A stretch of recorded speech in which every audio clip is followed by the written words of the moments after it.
তো তুমি আমারে কি করতে বলতেছো? ছোটবেলা থেকে যেটা প্যাশন ওইটাই ফলো করার ট্রাই করতেছি। তুমি তোমার বাবা মার জন্য আমার প্যাশন ছেড়ে দিতে বলতেছো? আচ্ছা ঠিক আছে, আমি সবকিছু ছাড়লাম তোমার বাবা মার জন্য, তোমার জন্য আমি সবকিছু ছাড়লাম। তারপর আমি কি করব? তোমাকে এসব বললে তোমার হাজারটা এক্সকিউজ রেডি থাকে। তুমি যা করতেছো নিজের জন্যই তো করতেছো, আমার জন্য কি কিছু করতেছো?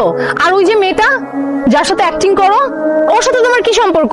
তুমি এত লেম কথাবার্তা কেমনে বলো? ও আমার কো আর্টিস্ট, ওর সাথে আমার কি সম্পর্ক হবে? দাও আমাকে ফেসবুক পাসওয়ার্ড দাও, আমি দেখি তোমার কোয়ার্টিস্টের সাথে তোমার কি কনভারসেশন হয়। থেকে নিচ পর্যন্ত যে মানুষটারে দেখতেছো, একটা রিয়েল মানুষ তোমার সামনে দাঁড়ায় আছে। আমার ভালোবাসা এতটা চিপ না, কিন্তু তোমার ট্রাস্ট রাখার জন্য ফেসবুক পাসওয়ার্ড দেওয়ার আমি কোনো মানে দেখি না।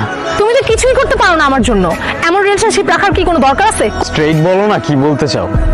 স্ট্রেটই বলতেছি, যে আমার জন্য কোনো স্যাক্রিফাইস করতে পারবে না তার সাথে আমি সারা জীবন থাকতে পারবো না।